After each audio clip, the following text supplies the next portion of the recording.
Bonjour auditeurs de Radio Gabon, bonjour fidèles auditeurs de Gabon Echo. Le Gabon possède d'importantes ressources naturelles, notamment du pétrole, du bois et des minéraux. Mais ces secteurs, en dehors des taxes prélevées, ne profitent pas vraiment à notre économie. Contrainte pour se financer de recourir à différentes sources de financement. La nationalisation des industries clés liées à ces ressources pourrait donc, à première vue, permettre au gouvernement d'avoir plus de contrôle sur leur exploitation et de garantir que les bénéfices de l'extraction des ressources soient répartis plus équitablement entre la population. Assala Gabon, Sekagadis, Afrijet, la SNBG et plein d'autres entreprises en perspective. La question de la nationalisation n'a jamais aussi présente dans l'économie gabonaise. Mais aujourd'hui, c'est celle de savoir si elle est une bonne chose qui revient avec insistance car cela dépend de divers facteurs, notamment les industries spécifiques impliquées, les conditions économiques du pays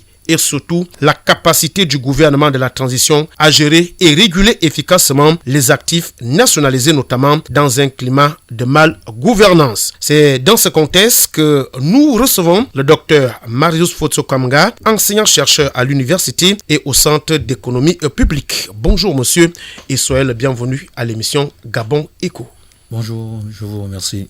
Alors, pour conduire l'entretien, Gérard Malekou. Bonjour Gérard. Bonjour Fabien, bonjour docteur et on va dire bonne année. Merci, pareillement.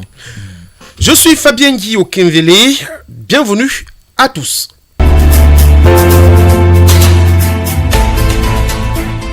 Dans sa théorie de la nationalisation, Kazakov définit la nationalisation comme étant la transformation dans un intérêt public d'ordre supérieur d'un bien donné ou d'une certaine activité qui sont ou peuvent être un moyen de production ou d'échange au sens large du terme, en bien ou en activité de la collectivité, État, commune ou coopérative en vue de leur utilisation immédiate ou future dans l'intérêt général et non plus privé. Docteur, partagez-vous cette définition de Kazakov? Sinon, selon vous, qu'est-ce que la nationalisation? Ok, c'est déjà une approche qui permet effectivement de bien présenter le décor, mais je vais peut-être en qualité de scientifique aussi effectivement donner une certaine approche parce que, comme on a l'habitude de le dire, le plus important ici c'est de dire les choses de façon simple, de telle sorte que les éditeurs qui soient de l'autre côté soient à même de comprendre réellement ce qu'on entend par ce type de concept-là. Alors, il faut comprendre que lorsqu'on parle de la nationalisation de certains secteurs d'activité économique, en fait, ça renvoie à une approche théorique ou un concept théorique qu'on appelle la souveraineté économique. Comme on parle de la souveraineté monétaire, on parle aussi aujourd'hui de la souveraineté économique. Et pourquoi, en fait, on en arrive là? Et c'est là il faudrait bien que nous comprenions, en fait, les raisons qui justifient qu'on aille vers ce type de stratégie. Alors, il y a deux faits. Il y a des faits qu'on peut rattacher effectivement à des facteurs internes et il y a des facteurs externes. Je prendrai d'abord les facteurs internes. Le premier facteur interne qui naturellement peut justifier le recours à cette stratégie est simple. C'est la question qu'on nous rencontre aujourd'hui, le chômage. On a le chômage dans notre économie. Comment il faut résorber la problématique du chômage? Un deuxième facteur interne, c'est les questions liées effectivement au niveau de dette. L'État gabonais aujourd'hui, on peut le constater effectivement, a un niveau de dette assez élevé. Et donc à partir de ce moment, il faut regarder quels sont les mécanismes mis à disposition de l'État pour résorber cette situation. Ça, c'est sur le plan interne. Si vous partez effectivement sur le plan externe, on a effectivement un phénomène que nous ne devons pas ignorer. C'est des faits tels que la Covid-19, qui a débuté dans les années 2020. On a la question effectivement de la guerre ukraino-russe aussi, qui effectivement a montré les limites dans beaucoup de pays, non seulement en Europe mais aussi en Afrique, sur les capacités de production de ces États, avec notamment aller vers une indépendance tant sur ce qu'on appelle aujourd'hui l'autonomie alimentaire, etc. Et quelle a été la conséquence directe? C'est l'augmentation des prix. Cette augmentation des prix, on peut les constater aussi dans notre économie gabonaise. Aujourd'hui, de plus en plus, on parle de la vie chère. Donc, dès qu'on a compris les facteurs qui justifient qu'on ait recours au principe de la souveraineté économique, à partir de ce moment, on doit maintenant s'interroger qu'est-ce qu'on entend par la souveraineté économique? C'est simple. Lorsqu'on parle de la souveraineté économique, on est dans les questions de quoi? De contrôle. c'est donner effectivement la possibilité à l'État de pouvoir contrôler son activité économique. Mais quel est l'avantage? Simple, deux approches. Il y a l'approche de l'industrialisation de l'économie et il y a l'approche de puissance économique. Qui dit puissance économique suppose quoi? Que l'État va être dans la capacité de pouvoir décider de ses choix. Mais quel type de choix? Des choix, stratégiques, qui vont dépendre de quoi? De deux choses. Un, quels sont les objectifs visés par l'État? Deux, quels sont les moyens que l'État dispose pour pouvoir effectivement résorber ce problème? Ça veut dire quoi? Que dès cet instant, dès qu'on a compris, on va se dire, ok, au niveau de l'économie gabonaise, quels sont les objectifs de l'État? On a vu que effectivement, avec les gouvernants actuels, il y a une priorité qui essaie de lutter contre le chômage. Et vous avez vu que dans l'explication qui justifie que la plupart des pays ont recours à ces stratégies, c'est parce qu'il y a la problématique du chômage. Il y a le problème de la dette. Donc, vous voyez que c'est tout à fait normal que l'État aujourd'hui se lance vers ce type de stratégie. Alors, justement, vous avez parlé tout à l'heure de moyens, docteur Foto Kamga. Pour coller un peu à l'actualité, aujourd'hui, on parle d'une trésorerie nationale assez étriquée, assez délicate. Alors, est-ce que ce phénomène que nous vivons aujourd'hui, c'est-à-dire avec cette trésorerie nationale qui est étriquée, est-ce que ce n'est pas un facteur qui peut freiner justement le processus de nationalisation, j'y arrive, entamé par les nouvelles autorités? Ah non, en aucun cas. Au contraire, la nationalisation peut être une solution de sortie de crise. Pourquoi? Puisqu'on a dit qu'il faut que l'État contrôle. L'État contrôle pourquoi? Le principe de l'industrialisation. Mais si on industrialise, on va se dire quel est le secteur prioritaire au niveau de l'État, quel est le secteur le plus rentable au niveau de l'État. Et lorsqu'on regarde effectivement dans l'économie gabonaise, le secteur le plus rentable de l'État, c'est quoi? C'est le secteur lié aux ressources naturelles. Donc à partir de ce moment, il faut comprendre que c'est un ciblage stratégique de voir par exemple l'État aller racheter par exemple quoi? Assala. On sait qu'Assala est dans la production de l'énergie. Donc, elle exploite les ressources naturelles. Or, vous ne pouvez pas effectivement, véritablement aller vers une souveraineté nationale alors que votre source, votre secteur prioritaire est détenu en majorité par des exploitants venus de l'extérieur. Donc, il faut effectivement mettre en place un mécanisme pour renverser la donne. Ce qui justifie, par exemple, que l'État soit allé vers le rachat, par exemple, d'Assala, qui peut être à long terme une solution. Et comme je le dis, c'est une solution, plus que c'est une stratégie. Mais qu'est-ce qui va se passer? Et il faudrait aussi qu'on comprenne ça. En économie, il y a ce qu'on appelle la capacité d'absorption. Ça veut dire que lorsqu'on est face à une situation, il y a un temps de mise en application. On ne doit pas s'attendre à ce que lorsque on rachète Assala aujourd'hui, demain les problèmes sont résolus. Déjà que les problèmes que l'on constate effectivement dans nos économies sont des problèmes de long terme. Il y a moyen et à long terme. Donc à partir de ce moment, ça demande d'avoir effectivement un temps d'absorption pour pouvoir atteindre ces différents objectifs. Docteur, nous allons encore y arriver. Bon, nous allons prendre secteur par secteur pour comprendre le pouvoir économique recherché par les autorités de la transition. D'abord, dans le secteur pétrolier, vous avez déjà commencé à évoquer l'acquisition d'Assala Énergie, acteur majeur du secteur pétrolier et gazier, qui marque un tournant pragmatique. Cette opération d'envergure, disons-le, va redessiner les contours de l'avenir énergétique du pays, inaugurant une ère nouvelle dans la gouvernance des ressources hydrocarbures nationales. Ces jalons stratégiques augurent d'une métamorphose profonde du paysage pétrolier gabonais, consolidant ainsi la mainmise de l'État sur ce secteur névralgique de l'économie, n'est-ce pas, docteur? Alors, quels peuvent donc être les avantages dans le secteur du pétrole pour que l'État ait le contrôle justement de cette entreprise, puisque à 4 mois après justement la prise, le contrôle par l'État d'Assala, Assala a augmenté sa production. En fait, docteur, justement, pour rejoindre Fabien, on parle du cas spécifique du pétrole, mais de manière générale, sur le plan industriel. Alors, oui, c'est tout à fait normal, parce que je l'ai dit tout à l'heure, ce que j'appellerais effectivement la souveraineté économique renvoie beaucoup plus, je dis, deux approches. Il y a l'approche de l'industrialisation et l'approche du choix stratégique. Bon, d'accord. Dès qu'on parle de choix stratégique, il y a la puissance économique qui est là. Donc, on va se mettre sur l'approche d'industrialisation. Qui dit l'approche d'industrialisation? Ça veut dire quoi? Que l'État est effectivement appelé à regarder quels sont les secteurs porteurs de cette économie. C'est ce qui a orienté vers la question d'Assala. Bon, d'accord. Et dès qu'on a identifié que le besoin effectivement revient au niveau de la SALA, qu'est-ce que l'État doit maintenant faire?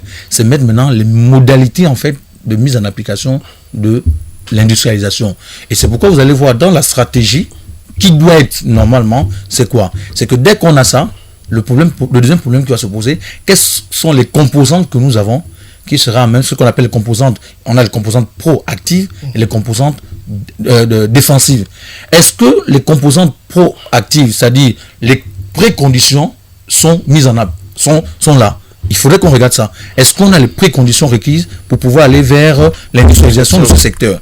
Sinon, qu'est-ce qu'on va faire? On va aller effectivement vers les composantes défensives en disant, on forme des Gabonais qui seront effectivement amenés à faire quoi? À répondre aux besoins sur ce secteur-là. Une fois on a fait, mais il y a un autre aspect qui va arriver. L'État doit... Parce que derrière la souveraineté économique, l'objectif c'est quoi? C'est permettre à l'État de pouvoir se dynamiser sans toutefois avoir beaucoup recours à l'extérieur. Donc, qu'est-ce qu'on va faire? Mettre en place par exemple des mesures de protection. Donc, la réglementation ou des normes qui seront de nature à faire quoi? À favoriser l'exportation de nos produits au détriment effectivement des importations. Quel est l'avantage? C'est que ça va rééquilibrer les prix sur le marché. Parce que la plupart des produits qui seront mis sur le marché seront des produits made in Gabon. Donc voilà un peu globalement l'impact positif que ça peut avoir sur le secteur de l'industrialisation. Et qui dit industrialisation, il y a une deuxième composante qui va apparaître, c'est la composante de l'innovation. Vous voyez par exemple aujourd'hui, on a parlé du secteur aéronautique aujourd'hui. On voit comment l'État gabonais a octroyé par exemple des bourses à des jeunes pour aller se former vers des pays spécialisés. Parce que derrière effectivement, il y a cette vision proactive comme je l'ai dit tout à l'heure. Donc la souveraineté économique doit tenir compte non seulement de la composante proactive, mais de la composante défensive. Sinon, ça va aller dans tous les sens. Docteur, justement, est-ce que, pour revenir sur votre dernier exemple, nous avons eu il y a 4-5 ans une crise, on va dire, au niveau de l'huile, l'huile fabriquée au Gabon, et on s'est rendu compte que l'huile importée, notamment qui revenait de Thaïlande et de certains autres pays d'Asie du Sud-Est, coûtait moins cher. Est-ce que ce n'est pas en contradiction avec la définition que vous venez de nous donner? Ah non. Pourquoi? Parce que, et il faut comprendre, dans le processus en fait de production d'un bien, il y a un certain nombre de coûts ou des charges. Mais ces charges sont rattachées à quoi? À des facteurs de production qui sont utilisés. Il peut arriver naturellement que qu'est-ce qui pose problème? C'est pas tant le produit qui pose problème, mais c'est les facteurs qui sont utilisés pour produire ce bien-là. Or si, on a vu, comme je l'ai dit tout à l'heure, avec la guerre en Ukraine, voilà, quelle est la conséquence? Ça entraîne une augmentation du prix. On est d'accord? Ce qui fait que, par exemple, les facteurs que vous aurez pu importer à moins de coûts, les coûts deviennent élevés. Quelle va être la répercussion? C'est que le producteur, naturellement, va intégrer ça dans sa fonction de production globale. Donc, c'est ce qui justifie qu'on soit... J'ai encore un autre exemple, tout rester dans la même veine. Moi, quand je vais dans le nord, dans le Haut-Interne, par exemple, je n'ai pas le choix pour consommer de l'eau pure, ou de l'eau, dit en passant, de l'eau minérale. Je vais acheter des bouteilles d'eau qui reviennent du Cameroun, de la Guinée à côté. Comment expliquez-vous ce phénomène par rapport, par exemple, à la concurrence locale? Voilà. Et c'est pourquoi, d'où l'intérêt de la souveraineté économique. Sinon, on va arriver à cette situation. Mais il y a quand même une espèce d'ordre défini au niveau de la CEMAC, la libre circulation des biens. Alors, et là, ça permet de comprendre quelque chose. C'est que pendant longtemps, les secteurs prioritaires de l'État gabonais ou de l'économie gabonaise étaient aux mains des personnes. En fait, voilà. Donc, vous voyez que naturellement, ça pose un problème. Parce que vous ne pouvez pas effectivement être une puissance économique alors que plus de 80% de votre production est détenue par des investisseurs étrangers. Donc, ça soulève effectivement cette problématique d'aller vers cette souveraineté économique. Donc, tout l'intérêt. Vous ne pouvez pas être là. Le secteur du transport n'est pas sous les mains des Gabonais. Le secteur du pétrole, l'énergie, etc. Donc, il faut recadrer tous ces aspects-là pour qu'on aille véritablement vers une souveraineté économique qui est marque de la puissance aussi. Restons dans le domaine industriel. L'État gabonais vient d'acquérir quasiment 1000 bovins en provenance du Brésil. Bon, beaucoup de langues parlent de bêtes de mauvaise qualité. Les scientifiques vont nous le confirmer avec le temps. D'autres parlent justement d'avoir mis la charrue avant les bœufs. Parce que lorsqu'on regarde, c'est vrai qu'on a envoyé un certain nombre de stagiaires au Brésil pour justement s'accommoder aux différents, on va dire quoi, aux différents modèles de production liés à ces bêtes venant du Brésil, disais-je. Mais on pense que si on veut rentabiliser justement ce domaine, on ne va pas se contenter de consommer de la viande fraîche. Parce que quand on parle de bovin, on parle aussi de lait et des produits dérivés. Est-ce que justement la procédure que l'État gabonais a utilisée n'est pas en porte-à-faux avec ce que vous venez de dire? Parce que est-ce qu'on pourra transformer ces bœufs? Est-ce qu'on pourra, par exemple, je vais utiliser un terme, on va dire, un terme trivial, un terme générique. Est-ce qu'on pourra consommer du bœuf transformé, c'est-à-dire en cornet de buff, sans vouloir faire la publicité à cette marque qui nous a nourris quand on était plus jeune? Alors, déjà, sur cette question, il y a un aspect sur lequel je ne veux pas m'aventurer parce que je ne suis pas spécialiste. C'est concernant effectivement l'entretien de ces animaux, etc. Mais je vais aller sur le pan économique. Absolument. Qu'est-ce que ça peut nous rapporter? Je l'ai dit tout à l'heure. En partant des facteurs externes, on a vu qu'il y a un problème qui est lié à l'augmentation des prix. Mais ces prix-là n'ont pas seulement touché le secteur d'énergie, ça a aussi touché le secteur agroalimentaire, etc. Donc, comment on fait pour résorber ces situations-là? C'est pourquoi on a dit la souveraineté économique va nous envoyer vers l'industrialisation. L'industrialisation aussi sur le secteur agroalimentaire. Maintenant, dès qu'on est là, je l'ai dit tout à l'heure, la composante proactive va nous interpeller. La composante proactive, c'est quoi? C'est de dire, est-ce qu'on a les compétences nécessaires pour pouvoir aller vers ce principe d'industrialisation? Sinon, qu'est-ce qu'on fait? On va former. Maintenant, ce qu'il y a lieu de faire, dans le cas d'espèces que vous avez présenté, c'est de regarder, est-ce que les personnes qui ont été mises en formation ont eu la formation selon le délai requis? Parce que si, par exemple, on vous dit pour gérer ce type de produit, il faut effectivement une formation qui s'étend dans 2 ou 3 ans et que vous la faites en 1 année ou en 2 ans, vous voyez qu'il y aura forcément des répercussions. Sinon, dans le cas contraire, qu'est-ce qu'on fait? Parce qu'en économie, rien n'est perdu. Il y a ce qu'on appelle le principe d'apprentissage. Dans le cas contraire, on peut mettre en place des mécanismes pour que certaines personnes se forment dans le tas pour pouvoir effectivement résorber ces situations. Moi, je pense qu'il n'y a pas péril à la demeure. Comme je l'ai dit, il suffit de regarder est-ce que les capacités d'absorption sont de nature véritablement en prendre en compte ces aspects pour garantir le bien-être de la population. En fait, ce qui nous a amené à vous poser cette question, c'est parce que lorsqu'on a regardé la communication gouvernementale, on a vu simplement, où on sait jusqu'à ce jour qu'il y a des Gabonais qui ont été formés au Brésil, les bêtes sont effectivement arrivées, il y a des ranchs, les bêtes sont mises en quarantaine, mais on ne nous a pas montré encore une usine de transformation de viande, on ne nous a pas montré encore une usine de fabrication de lait ou de fromage. Donc ça rejoint effectivement ce que vous venez de dire pour illustrer l'exemple. Nous restons dans ce secteur de l'agroalimentaire puisque désormais 35% du capital de la société, du capital social de la compagnie d'exploitation commerciale africaine gabonaise de distribution Sekagadis, leader national de la grande distribution, est détenu par l'État du Gabon à travers la caisse de dépôt et de consignation. Lorsque l'État va dans ce domaine, puisque nous savons aujourd'hui que l'État gabonais souffre avec l'affaire de l'autosuffisance alimentaire et de l'exode rural. Est-ce que là aussi ce n'est pas des solutions pour lutter contre la vie chère? Naturellement, c'est une solution, comme je l'ai dit, puisque l'objectif ici pour l'État, c'est se dire, ok, ne disposant pas des possibilités ou des marges suffisantes à l'extérieur pour pouvoir répondre à un certain nombre de besoins, on faut exploiter notre économie. Et c'est pourquoi, et vraiment, j'insiste sur un fait. La souveraineté économique est d'abord avant tout un choix politique, un choix stratégique. Qui dit choix stratégique suppose, comme je l'ai dit, quels sont les objectifs que nous voulons rechercher dans cette dynamique. Et une fois on a identifié ces objectifs, on peut maintenant les regarder quels sont les moyens qui sont mis à notre disposition pour pouvoir atteindre ces objectifs. Et ça passe par quoi? Par ça. Et vous voyez que, en fait, puisque la problématique c'est quoi? C'est quels sont les enjeux? Il y a 2 enjeux. L'enjeu économique et l'enjeu social. Et ces enjeux économiques et sociaux se résument effectivement dans la manière dont je présentais le problème tout à l'heure, en justifiant, en posant la question, pourquoi on va vers la souveraineté économique? On a le problème du chômage. C'est un enjeu économique qu'il faut prendre en compte. On a le problème lié à quoi? À la vie chère. C'est un enjeu économique qu'il faut aussi prendre en compte. Donc, vous ne pouvez pas effectivement, et on le sait, généralement dans nos économies sous-développées, parce qu'on se dit, bon, lorsqu'on baisse le prix, automatiquement la consommation peut augmenter. Attention, parce que c'est pas automatique. Okay, parce qu'il peut y avoir effectivement une baisse, mais ça suppose quoi? Mais est-ce qu'on est sûr que le ménage lambda a baissé sa consommation? Non, Donc ça suppose, et c'est ce que les gens se disent par exemple, que parce qu'on augmente automatiquement le revenu des ménages, qu'automatiquement ça permet à ces agents d'aller consommer. Non. Donc l'enjeu il est là, il est économique, il est social, mais pour le faire, il faut que l'État soit dans les deux composantes que j'ai évoquées, la composante proactive, regardez laquelle est la pertinence d'aller vers cette souveraineté économique en identifiant véritablement les objectifs, et deux, l'enjeu, j'ai appelé l'approche défensive, en disant il faut mettre en place des mécanismes nécessaires pour véritablement contrôler. Parce que la souveraineté, comme vous l'avez dit dans vos propos de départ, c'est la possibilité de l'État de contrôler.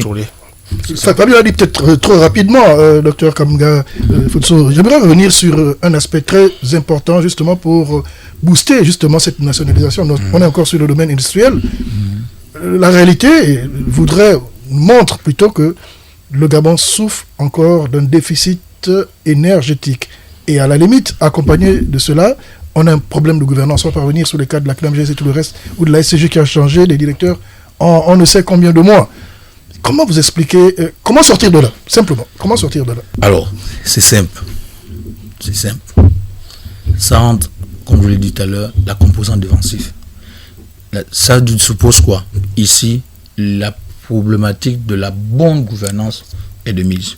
Vous savez qu'aujourd'hui, en fait, les différences qu'on observe dans nos États, je parlerai effectivement en général, on a deux problèmes. Le problème que nous connaissons tous, le clientélisme et la bureaucratie. Ce sont des aspects qui limitent l'action de l'État. Il faudrait qu'on les corrige. Mais on les corrige comment? En allant vers effectivement la question de la bonne gouvernance, les questions de transparence. Et c'est ça en fait, c'est l'un des mécanismes. Parce qu'on peut avoir toute la bonne volonté du monde, mais qu'est-ce qui justifie par exemple que les pays développés comparés aux nôtres, nous avons tous les mêmes problèmes. Ils ont le problème de chômage, ils ont le problème d'inflation. Mais pourquoi ces problèmes ne se situent pas au même niveau? C'est parce que derrière, il y a un problème qui est là, c'est la bonne gouvernance. Dès qu'on va mettre en place la bonne gouvernance, ça suppose quoi? Il faut lutter contre la corruption, aller vers effectivement le principe de transparence. Tous ces aspects-là permettront véritablement d'aller vers une nationalisation dynamique. Parce que là, pour l'instant, on peut dire qu'elle est partielle parce qu'on n'est pas sûr que tous les critères ou toutes les conditions sont réunies. Et il faudrait aussi une prise de conscience nationale aussi pour l'accompagnement. Parce que je l'ai dit, c'est un choix politique. Hein. Donc si la politique n'intègre pas ces aspects-là, vous comprenez que ça va être difficile de pouvoir aller vers ces stratégies. Et on va dire, bon, on a pris et puis demain, ça n'a pas marché. Mais docteur, est-ce que cette nationalisation ne peut pas avoir un impact négatif au-delà des frontières, puisqu'on parle de la protection de notre économie? Alors, non, il n'y aura pas un impact négatif. Alors, ça suppose quoi? C'est pourquoi je l'ai dit tout à l'heure. Lorsque l'État va mettre, il y a trois enjeux qui vont apparaître. Puisque l'État prend des actifs des sociétés détenues par les étrangers. Oui, mais c'est ça, c'est-à-dire, quand on regarde, il y a l'enjeu sur le plan local, il y a l'enjeu sur le plan national, et il y a l'enjeu sur le plan international. Pourquoi? Parce que si on prend le plan, par exemple, international, c'est le fait qu'on est appelé à trop importer, ce qu'on appelle la mondialisation. Mais au contraire, en allant effectivement vers cette souveraineté économique, l'avantage c'est quoi? C'est que ça crée une concurrence, une forme de concurrence, qui pourrait effectivement permettre aussi à l'État gabonais de véritablement valoriser sa production, de telle sorte que, comparé à ceux de l'extérieur, ça soit beaucoup plus demandé. Donc ça peut effectivement avoir un avantage positif. Donc je ne vois pas véritablement l'impact négatif qui pourra ressortir. Or, au contraire, toute concurrence doit être prise positivement, parce que ça permet aux uns et aux autres de véritablement se développer et d'aller vers le principe de l'innovation. On parlait tout à l'heure de la bonne gouvernance et nous savons que dans le secteur bois, la Société nationale des bois du Gabon est redevenue propriétaire de l'État gabonais, jadis fleuron de l'industrie forestière de notre pays. Cette entreprise a connu un passage à vide entre 2011 et 2019, et pour lui donner des ailes, l'État a décidé de sa reprise, une opération marquant la volonté des nouvelles autorités de reconquérir la souveraineté économique du pays et surtout dans le secteur forestier. Alors, docteur, un secteur phare de l'économie nationale que les autorités désirent de contrôler coûte que coûte, et nous savons que la SAG qui a eu des problèmes, on a beaucoup parlé des problèmes de bonne gouvernance.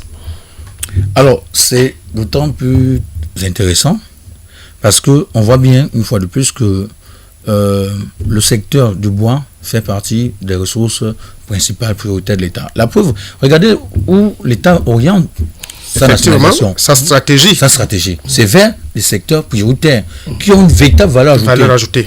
D'accord? Et dont les retombées sont immédiates.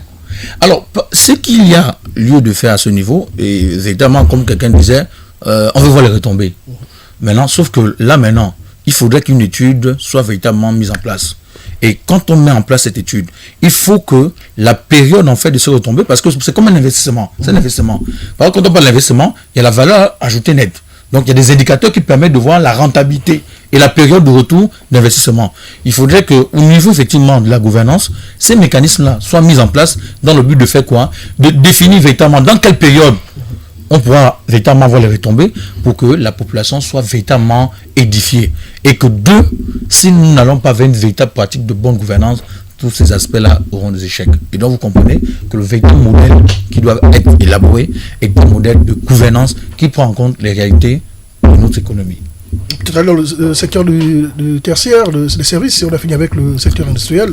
Oui, non, revenons d'abord sur le secteur aéronautique avec Afrijet aujourd'hui, le Fly Gabon Holding est désormais actionnaire majoritaire d'Afrijet, un secteur également important, puisque le Gabon, il y a quelques années, nous avons connu Air Gabon dans notre pays et on parle toujours de la bonne gouvernance. Est-ce que Fly Gabon, avec les 56% des parts à Afrijet, va être véritablement un fleuron de l'aéronautique au niveau national? Et justement, dans le même ordre d'idée, moi j'ai eu le privilège de voyager dans la sous-région avec un de ces aéronefs. Et je me suis posé la question, parce qu'on a une idée un peu du cahier de charge, hein, c'est passé aux actualités, nous sommes journalistes, nous faisons dans l'investigation aussi. Le constat que moi j'ai fait, on va parler terre à terre, c'est le but de Gabon Eco, permettre aux Gabonais le plus reculés, lambda, de comprendre de quoi il s'agit. Il était question de nationaliser aussi le PNC. Mais lorsqu'on regarde ce PNC-là, il n'y a que le steward et le test qui sont gabonais, et les pilotes sont toujours des blancs, des Corses. Comment vous pouvez l'expliquer? Est-ce qu'il y a une partie qui ne respecte pas, ou bien ça va se faire de manière progressive, sachant qu'il y a des pilotes gabonais qui sont au chômage? Alors, vous voyez que ça revient sur ce que j'ai appelé la composante défensive. La composante défensive suppose que l'État doit mettre en place des mécanismes de telle sorte que chacun soit gagnant-gagnant. Vous voyez, quand on suit les discours, la plupart des discours qui sont orientés, que ce soit au niveau de Gabon que dans l'Afrique de façon générale, aujourd'hui, ce que les présidents font, c'est quoi? C'est soit de partenariat gagnant-gagnant. Parce que longtemps, il y a eu cette disparité. Donc, vous comprenez que dans une telle disparité, on ne peut pas véritablement aller vers un développement. Donc, aujourd'hui, il n'y a pas péril à la demeure, mais c'est de voir comment mettre en place les aspects qui seront de nature à mieux contrôler, de telle sorte que chaque partie soit gagnante, quoi. Voilà. Et justement, dans le même ordre d'idée, on a parlé de nationalisation, ou encore même de renforcement de certaines structures qui existaient déjà. Je ferai allusion à la compagnie nationale la compagnie de navigation intérieure et internationale, la CNII, qui connaît jusqu'à ce jour des gros problèmes de trésorerie avec du personnel qui n'est pas payé depuis un certain nombre de temps. Le Gabon a mis des gros moyens pour acquérir un certain nombre de bateaux, de navires, mais malheureusement on se rend compte que l'un des navires qui aurait dû faire justement la fierté de notre pays aujourd'hui est un goulot d'étranglement. Le Gabon, l'État gabonais a commandé un bateau avec une très grande capacité au niveau de passagers, mais qui se trouve à flot et qui ne peut être utilisé simplement parce que les études étaient mauvaises. On ne va pas faire dans la langue le bois. Ce bateau ayant un tirant d'eau qui ne correspond pas à nos différents ports. Est-ce qu'à ce niveau encore, doit-on parler d'un problème stratégique ou un problème clairement de mauvaise gouvernance? Alors, je ne parlerai pas de mauvaise gouvernance parce que la gouvernance est rattachée à la gestion. Absolument. Je dirais peut-être que c'est un problème de l'étude, hein, parce qu'effectivement la stratégie suppose une planification, une forme d'organisation. C'est-à-dire, est-ce qu'effectivement les études qui ont été menées ont pris en compte tous ces contours-là? Parce que l'environnement aussi est un aspect qui peut aussi influencer une telle décision. Donc il faut revoir l'étude qui a été menée pour voir comment... Maintenant, si le bateau est déjà là, qu'est-ce qu'on fait? Il a été inauguré, voilà. Le bateau. Donc il faut trouver, Donc il faut trouver quelle stratégie, comment faire en fait pour compenser cette différence observée, simplement. En principe, c'est rendre, nos ports, ou du moins, nos différents ports, mais ça demande encore de gros investissements. Mais comment l'État gabonais, sachant qu'on a une loi de finances qui est prévue, comment l'État gabonais peut justement sortir, allais-je dire, de cette situation qui accable plusieurs passagers, notamment ceux de l'intérieur du pays. La souveraineté économique peut être une solution, comme aussi, il faut maintenant que l'État soit plus crédible à l'extérieur par rapport à ces bailleurs de fonds. Voilà. Mais, docteur, nous avons vu seulement les avantages de cette nationalisation. Est-ce qu'il n'y a pas aussi des inconvénients? Alors, ce qu'il faut dire, toute stratégie a des avantages et a des inconvénients. Alors, comme je l'ai dit au départ, c'est une stratégie qui est assez lourde. Parce que dès qu'on parle de l'industrialisation de l'économie, ça renvoie à plusieurs aspects. Et l'inconvénient, c'est quoi? C'est que si l'économie gabonaise ou les composantes ne sont pas réunies pour aller vers cette souveraineté, on voit tout à fait, du coup, observer ces dysfonctionnements qui vont apparaître, l'impact négatif que cela pourra renvoyer. C'est quoi je parlais tout à l'heure, la capacité d'absorption. Je vais vous prendre un exemple. Vous avez un enfant de 2 ans. Vous prenez un bâton de manioc, vous donnez à un enfant de 2 ans, est-ce qu'il peut manger? Il ne peut pas. Non, pas du tout. Voilà. Or, si vous nous prenez, nous, à nos âges, vous donnez un bâton de manioc, on va manger. Vous voyez, c'est la capacité d'absorption. Ça veut dire quoi? Que c'est pourquoi je parlais de la composante proactive. Donc, il faut que l'État se rassure que tous les éléments sont là avant d'aller maintenant vers cette stratégie. Et ça passe par quoi? Les notions de la bonne gouvernance, les luttes contre la corruption, la transparence, la formation, avec effectivement le développement des nouvelles technologies aujourd'hui. Donc, il y a tous ces aspects qui rentrent en jeu et ça nécessite effectivement de lourds investissements. Parce qu'il faudrait aussi que l'État mette en place une dynamique en se disant on ne doit pas toujours aller vers l'extérieur. Il faudrait qu'on mette aussi les moyens financiers en interne pour que certains types de formations soit effectivement organisé en interne au lieu d'aller tous les jours vers l'extérieur. Et ça se constitue aussi une nationalisation du secteur éducatif, comme dans certains pays. Voilà. Oui, on va peut-être aller dans le secteur du tertiaire, justement, de secteur service. Vous avez parlé de nouvelles technologies. Est-ce que, justement, cette nationalisation se fait tous azimuts? Je m'explique. Lorsqu'on regarde autour de nous, au niveau des services, il n'y a pas de société d'assurance gabonaise, il n'y a pas de banque gabonaise, et encore moins dans les télécoms. Pour reprendre votre dernier exemple, on a plutôt l'impression que c'est Gabon Télécom qui est une structure nationale qui a été absorbée par Move, qui est une structure plutôt étrangère. Oui, mais ça veut dire quoi? Que c'est à l'État de regarder, de voir quelle stratégie qu'il faut mettre en place pour pouvoir contourner ces situations. Voilà. Est-ce que c'est quelque chose qui peut se faire à moyen, à long terme, c'est-à-dire l'absorption justement de ces différentes entreprises de services qui se font de très gros sous et qui, à la limite même, décident du prix des différents services qu'ils nous proposent? Voilà, c'est pourquoi il faut qu'une véritable étude soit menée et vraiment de définir qu'est-ce qu'on peut faire à court, qu'est-ce qu'on peut faire à moyen et qu'est-ce qu'on peut faire à long terme. Ce n'est que dans cette dynamique qu'on pourra naturellement aller vers un objectif.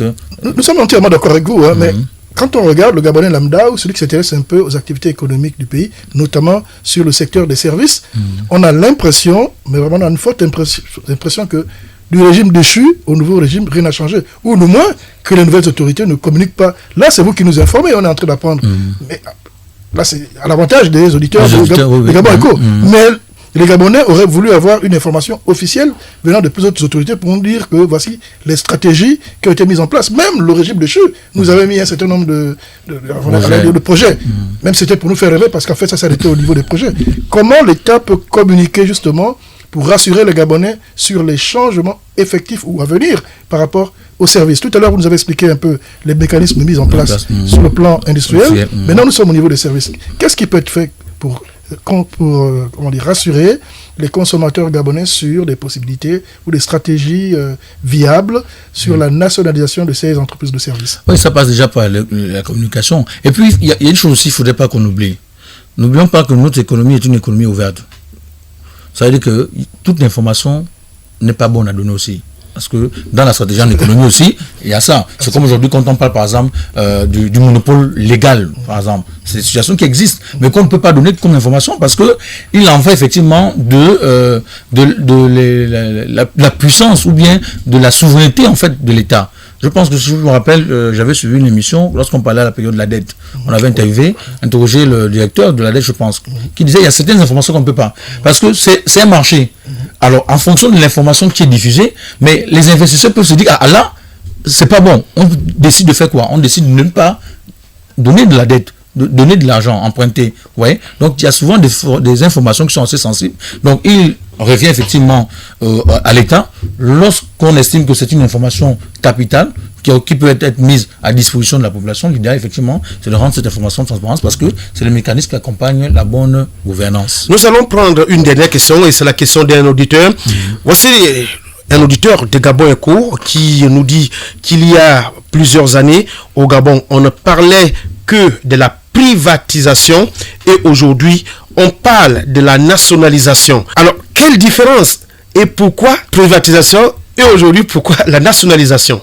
Alors, il veut comprendre. Alors, lorsqu'on parle de la privatisation de façon simple, c'est le fait effectivement de vendre la majorité des actions de l'État.